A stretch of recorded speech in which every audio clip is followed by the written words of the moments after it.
What's up, Hanz family? Let's talk colored brows. This is a Makeup Ménage where I will take you from light to medium to dramatic, all in one video. All product details be listed down below as usual, and let's get to it. First, let's go over brushes. You want them to be really thin so that you can kind of simulate small brow hairs. This is a Sigma E11, and the other is a MAC 210. The thinner the brush, the more accurate the hair will look. For the base of the light purple brow, I am taking Makeup Geek's Curfew, and I'm going to add a tiny bit of water, and I'm going to start kind of gently dragging the brush along to draw small hairs. I am keeping this very light, and I am just keeping with my natural brow shape, but you can do any brow shape you prefer.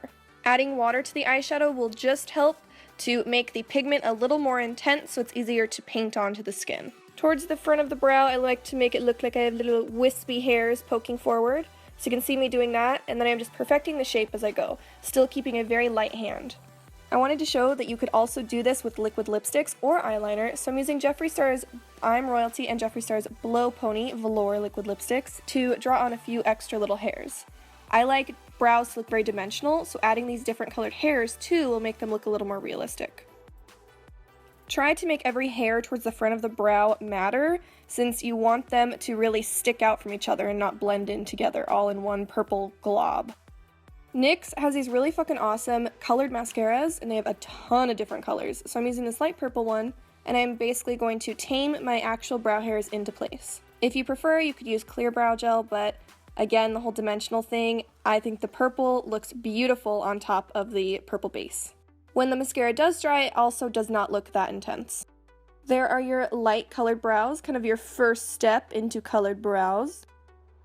Now we're going a little more dramatic, an ombre brow matching our lipstick. For this, I'm using the E06 brush by Sigma. It's this very small little angled brush. You want to use an angled brush for this. Matte eyeshadows usually tend to be best for this, so I'm using Sugarpill's Midori and Acidberry, and first we're going in with Midori.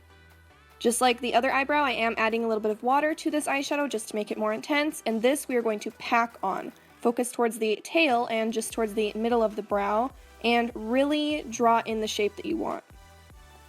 Start to pack the Acidberry into the Midori to blend it, and then for the wispy hairs again, the more water you add to this pigment, the kind of more paint-like it'll become. The more paint-like the pigment is, the easier it is to draw on those certain hairs. Keep adding on color so it's super bright. And Jeffree Star's Mistletoe. It's on my lips, so I wanted to put it in my brows too. I'm using that to draw in a few extra little brow hairs so they look a little darker in a few spots, and I used it to define my tail.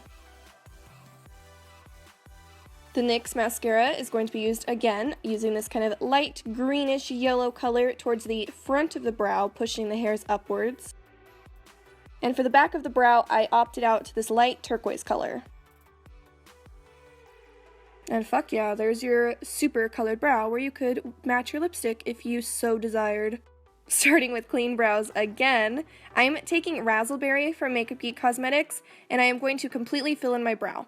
Keeping to my natural brow shape, this one I went pretty intense for because I really did want a lot of the glitter to be able to be set down, so I went for a larger shape than I normally do for my kind of lighter normal brows. But again, this is the last step, so we want to make that shit dramatic, right? This will act as the base for our glitter, so use a color that is kind of around the color of glitter you want to use. Whenever I do have to clean up, I use NARS Creamy Concealer in Chantilly. It's pale as shit, so it's perfect for me. And it's best to clean up your shape before you put the glitter down. This is Lit Cosmetics glitter. I have a ton of it. I don't use glitter often, but this is Glittergasm. Look how beautiful it is, God. I was trying to turn it really close to the camera, and then I just, whoop, up, shit, all over my table. Like I needed more glitter on my table. Jesus. This is Violet Voss's Glitter Glue, and I'm using a brush that I just don't really care about, and I'm packing that all over the tail of my brow and towards the middle. You don't have to worry about your brow hairs. If you don't have any glitter glue, you could use House of Lashes eyelash glue. Doesn't have latex, so it won't really hurt your little precious eyebrow hairs, and then you want to start packing on the glitter. Do this very carefully just so you don't get glitter all over your face and your beautiful eye makeup if you already have some on.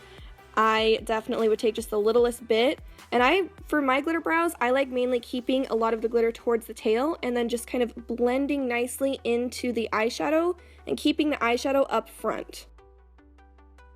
Then I want to take Jeffree Star's Prom Night Velour Liquid Lipstick, and I'm drawing on some extra little hairs towards the front of the brows since we're going all out. We are going ham with these brows.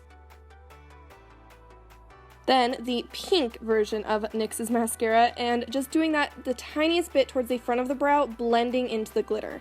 You don't want to go over the glitter. Yes, queen, how you like them brows?